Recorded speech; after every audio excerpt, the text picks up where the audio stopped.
big South African clubs are starting to disappear. Is the PSL losing its identity? I will go to your question. You asked, is the PSL losing its identity? Did it ever have identity? As long as I could remember, there are teams that disappear. As much as I don't like seeing Bloemfontein Celtic disappear, I don't like Vets disappearing, because where are the fans supposed to go now? But the problem now is, if you are saying I can sell the team and sell its status, then I don't have money to run the team. I'm going to sell it, right? Because I'm allowed. And also, it's one thing to sell the team, but it's also one thing to sell the status of the team. Like, we've seen clubs being sold all over the world, but they never changed names. But here in South Africa, you're allowed to do that. So now, if I'm allowed to do it, I'm going to take advantage of the system. Like Umam Kiza right now just apologized for changing the name of Bloemfontein Celtic to Royal AM. But she said, I think I owed it to my son to name the club after him. So if she's allowed, whether she's interested in football or not, right now it's, do you have the money to run the club? And if you have the money, you can run the club. So for me, I'm not blaming the owners who are buying and changing names.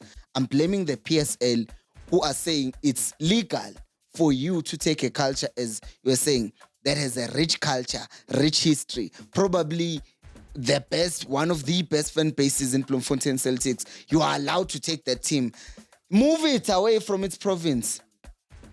Doesn't make sense. Who are we blaming actually? Are we blaming the PSL, or are we blaming the owners who cannot run their teams? I think for me it's a bit of both, because if the PSL's vetting process is done properly, there's a possibility that some of these clubs could have been saved.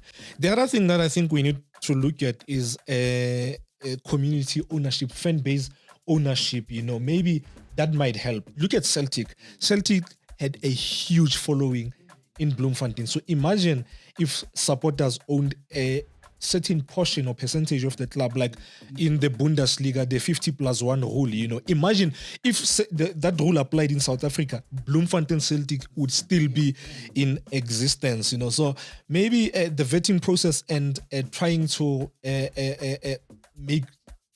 include the supporters in the ownership of the club can help us not end up having these clubs just perishing, you know. We talk about sponsors, but these sponsors are looking at the clubs being sold like it's a spaza shop. As a sponsor, when do you want to be involved in that? The problem is not the sponsors. It's the PSL. Sponsors that still have to come, that are not there yet. They look at the PSL, they say, Supersport, a club that has been there 30 years. Yeah. You understand? Why would my brand would want to be involved with anything to do with anything PSL related? If the PSL does not change the rules to make the league more attractive, then it's going to continue being like spaza shops.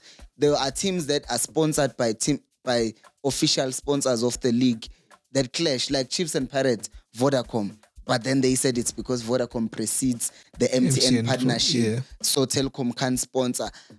What is that? Why are we preventing them? Because MTN is just a tournament of 6 weeks, and then this is going to be a sponsor for the whole year. But at the end of the day, for me personally, I will say that PSL needs to fix the regulations if they want this thing to stop. Imagine next will be Pirates and Chiefs disappearing. At the rate things are going, supporters will only have 3 clubs to support: Chiefs, Pirates, Sundowns, because those are the biggest teams in the league, and you want to protect your emotion. Your emotions. You tell yourself, I would rather support Chiefs because I know Chiefs status will never be sold. They will never leave Gauteng and so forth. You know, so the PSL has to really do better. Eh? Don't you think that only 3 teams, just like you said, for this certain publication to sell papers, they'll have Chiefs' name. For this internet to do this, they'll have Mamelodi Sundowns' name. Other clubs, they don't even get the media coverage that maybe some of them deserve. There are certain players that we speak of that play for other clubs that other people don't know. So, do you think, I know it's a crazy question, but the 3 biggest clubs in only 3, having 3 big clubs with huge followings in a league of 16, does it hurt the league? Nah. Cape Town City, John Committee has proved that you can get sponsors as long as you are a properly administered a football club, you know. So yeah, man, the league for me, man. For me, it has nothing to do with the big three, because as you just said, Cape Town City got sponsors and they are like significantly smaller than Chiefs. I think these teams need to do more, not just to get sponsors, but to look and be run professionally. You can't keep on hearing teams didn't pay the players. What is that? So that's not just the league, but that's also how professional these people choose to run their teams. And even on social media, just in closing, on social media, these teams don't post anything. 100%. They can get creative, get to know your player, post something like that. 100%. They could banter, get relevance, get people to talk about them, but they don't say anything. I haven't seen a post from Marquez since the season closed. They're releasing 10 players each season, signing 10 players.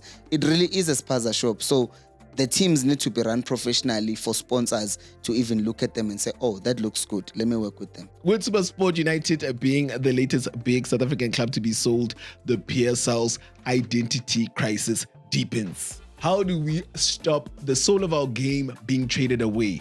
Share your thoughts in the comments.